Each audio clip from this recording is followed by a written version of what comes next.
الحمدللہ رب العالمین والصلاة والسلام علی سید الانبیاء والمرسلین وعلی آلہ وصحبہ اجمعین اما بعد۔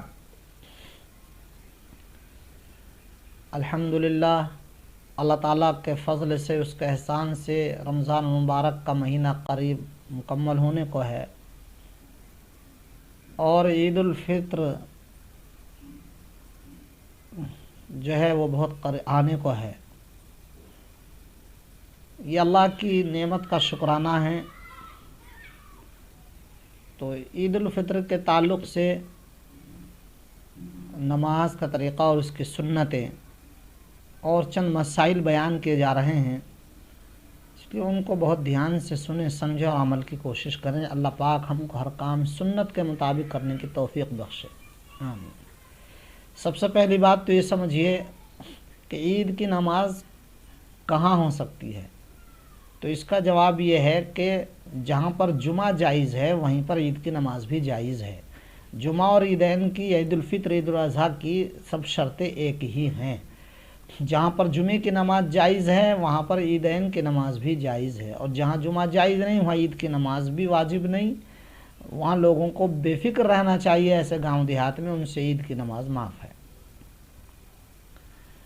جمعے کی نماز میں اور عید کی نماز میں ایک دو فرق یہ ہیں کہ جمعے کی نماز کے لیے خطبہ شرط ہے اور عیدین کی نماز کے لیے خطبہ شرط نہیں بلکہ سنت ہے۔ اور ایک یہ ہے کہ عید کی نماز کا وقت جو ہوتا ہے وہ سورج طلوع ہونے کے بعد سے شروع ہو کر زوال کے وقت ختم ہو جاتا ہے، اور جمعے کا وقت جو ہوتا ہے وہ زوال کے بعد شروع ہوتا ہے، عصر سے پہلے ختم ہوتا ہے۔ اور عید کی نماز اگر کسی عذر کی وجہ سے پہلے دن نہیں پڑھی گئی تو دوسرے دن پڑھی جا سکتی ہے عید الفطر کی، اور عید الاضحیٰ کی 3 دن تک۔ جمعے کا مسئلہ ایسا نہیں ہے۔ لیکن یہ بات بھی یاد رکھیے کہ اگر کسی شخص کی جماعت سے عید کی نماز فوت ہو جائے، امام کے ساتھ نہ پڑھ سکے، تو وہ اکیلے نماز نہیں پڑھ سکتا، اس کو جو ہے اب تنہا عید کی نماز نہیں ہے، اس کو چاہیے کہ وہ بہتر ہے کہ 4 رکعت نفل اپنا گھر پر پڑھ لے، لیکن یہ بھی مستحب ہے، ضروری نہیں ہے۔ عید کی نماز جماعت سے ہی ہو سکتی ہے، کم سے کم 4 آدمی ہوں، 1 امام اور 3 مقتدی بالغ۔ جو جمعے کے یہ شرط ہیں 4 فرد، وہی احناف کے یہاں بھی شرط ہے۔ یہ عید کی نماز کی شرائط ہیں، مختصر طور پر میں نے عرض کی۔ عید کی نماز ایک شکرانہ ہے جو اللہ تعالیٰ نے رمضان مبارک کی نعمت سے نوازا اور اس کی عبادت کی توفیق بخشی، تو اس کے شکرانے میں یہ 2 رکعت ادا کی جا رہی، تو گویا یہ مقام شکر ہے، مقام غم نہیں کہ رمضان کے جانے کا غم اور اس کے الوداعی مضامین پڑھے جائیں، فراق اور غم سے کا اظہار کیا جائے، نہیں، مقام شکر ہے کہ اللہ کا شکر ہے کہ اس نے عظیم الشان عبادت ہم سے ادا کرا دی۔ یہ دوسری بات یہ سمجھیے کہ عید کی نماز کی جو مشروعیت ہے وہ ہجری 1 میں ہی ہو گئی تھی۔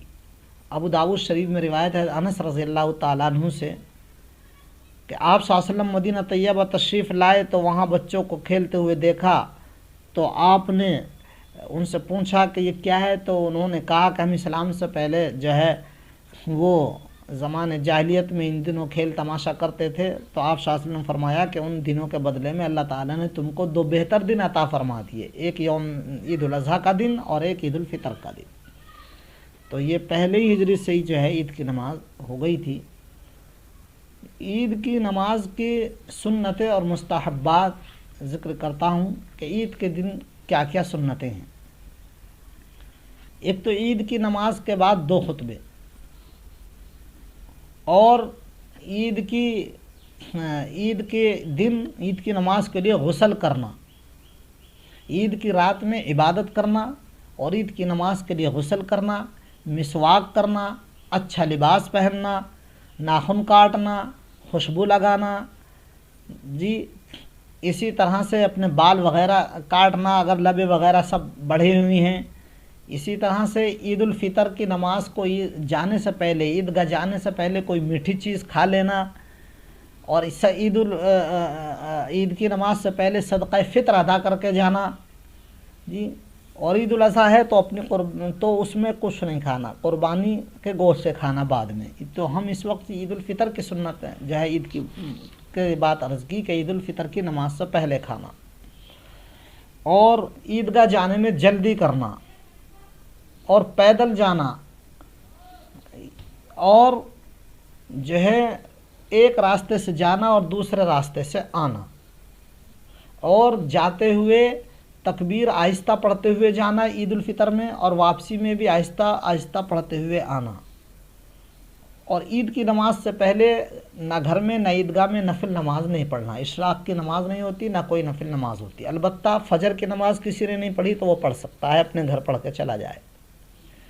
تکبیر جو پڑھی جائے گی عید الاضحیٰ میں زور سے اور عید الفطر میں آہستہ سے، یعنی اللہ اکبر لا الہ الا اللہ واللہ اکبر وللہ الحمد. یہ عید کے دن کی سنتیں ہیں، ان کا ہم اہتمام کریں. اگر کسی کے پاس نیا کپڑا نہیں تو اپنے پاس جو کپڑے ہیں ان میں جو اچھا ہے اس کو پہن لے. اسی طرح عید کی نماز جو ہے وہ میدان میں ادا کرنا مستحب اور سنت ہے، بغیر عذر کے گھر میں یا مسجد میں پڑھنا مکروہ ہے. میدان اور عیدگاہ میں ہی عید کی نماز ہونی چاہیے. اب ہم اس کے یہاں پر جو آج کل لاک ڈاؤن چل رہا ہے اور اس کے تعلق سے جو پابندیاں ہیں اس کو ہم بعد میں ذکر کریں گے. ایک دو باتیں اور مسئلے اور سمجھ لیجئے. عید کے دن بھی کچھ مکروہ چیزیں ہیں کہ جو عید کے دن سنت ہیں، اس سنت کے خلاف کوئی کام کرنا یہ مکروہ ہے. اور میرے عزیزوں، عید کی نماز کی قضا نہیں ہے. اگر ایک آدمی سے کسی سے رہ گئی تو نہ وہ اسی دن پڑھے گا نہ اگلے دن پڑھے گا. ہاں، اس کے بدلے میں 4 رکعت نفل پڑھ لے، جیسا کہ میں نے ابھی عرض کیا تو وہ پڑھ سکتا ہے. اس کے بعد اب ہم عید کی نماز کا طریقہ بتاتے ہیں اور اس کے بعد لاک ڈاؤن پر بات کریں گے انشاءاللہ. عید کی نماز کا مختصر طریقہ یہ ہے، ہم عید کی نماز جو ہے یہ عند الاحناف واجب ہے. تو ہم نیت کریں گے، نیت کرتا ہوں میں 2 رکعت نماز عید الفطر واجب، میں 6 زائد تکبیروں کے پیچھے اس امام کے منہ میرا کعبہ شریف کی طرف اللہ اکبر. اگر اتنی لمبی چوڑی نیت یاد نہ ہو تو صرف اتنا بھی کہہ لینا اور دل میں ارادہ کر لینا کافی ہے کہ میں اس امام کے پیچھے عید الفطر کی نماز پڑھ رہا ہوں، اللہ کے لیے عید الفطر کی نماز پڑھ رہا ہوں 6 زائد تکبیروں کے ساتھ. یہ نیت کرنے کے بعد پھر امام کے ساتھ جو ہے وہ اللہ اکبر کہہ کر کانوں تک ہاتھ اٹھا کر اور نیت باندھ لیں گے. اور نیت باندھنے کے بعد پھر سبحانک اللہم پڑھیں گے. امام بھی پڑھیں گے، مقتدی بھی پڑھیں گے. سبحانک اللہم و بحمدک و تبارک اسمک و تعالی جدک ولا الہ غیرک. اس کے بعد سبحانک اللہم پورا ہونے کے بعد امام صاحب 3 مرتبہ تکبیر کہیں گے، اور 3 مرتبہ میں سے 2 مرتبہ شروع کے کانوں تک ہاتھ اٹھا کر چھوڑ دیں گے، اور تیسری مرتبہ کانوں تک ہاتھ اٹھا کر نیت باندھ لیں گے. یعنی دیکھیں میری طرف کو، میں آپ کو کر کے بتا رہا ہوں. سبحانک اللہم کہنے کے بعد پھر امام صاحب 3 مرتبہ تکبیر کہیں گے، اللہ اکبر، ہاتھ کانوں تک اٹھا کے نیچے چھوڑ دیں گے. پھر کہیں گے اللہ اکبر، پھر کانوں تک اٹھا کے نیچے چھوڑ دیں گے. پھر کہیں گے تیسری مرتبہ ہاتھ اٹھائیں گے کانوں تک اللہ اکبر، اور پھر نیت باندھ لیں گے ایسے کر کے اور ناف کے نیچے رکھ لیں گے. اس کے بعد امام صاحب اعوذ باللہ اور بسم اللہ پڑھ کر جو ہے قرات شروع کریں گے. الحمد شریف پڑھیں گے. بہتر ہے کہ پہلی رکعت میں سبح اسم ربک الاعلی پڑھیں، اور کوئی سی بھی صورت پڑھ سکتے ہیں. اس کے بعد پھر رکوع کریں گے، سجدہ کریں گے جیسے نماز پڑھتے ہیں. مقتدی بھی رکوع سجدے کی تکبیرات اور تسبیحات پڑھیں گے. پھر رکعت پوری کرنے کے بعد کھڑے ہوں گے، اور کھڑے ہو کر امام صاحب قرات کریں گے. کھڑے ہو کر دوسری رکعت میں پہلے امام صاحب قرات کریں گے، الحمد شریف پڑھیں گے، اور اس کے بعد کوئی صورت پڑھیں گے. بہتر ہے کہ دوسری رکعت میں حل اتاک حدیث الغاشیہ پڑھیں. اور اس کے بعد جب دوسری رکعت میں قرات مکمل ہو جائے تو پھر 3 زائد تکبیریں کہنی ہیں، اور اس میں بھی کانوں تک ہاتھ اٹھانے ہیں. 3 مرتبہ ہاتھ اٹھا کر چھوڑ دینا. یعنی دیکھیں اس طرح اللہ اکبر، کانوں تک ہاتھ اٹھائیں گے پھر چھوڑ دیں گے. پھر دوسرے مرتبہ کانوں تک ہاتھ اٹھائیں گے اللہ اکبر، پھر چھوڑ دیں گے نیچے ہاتھ.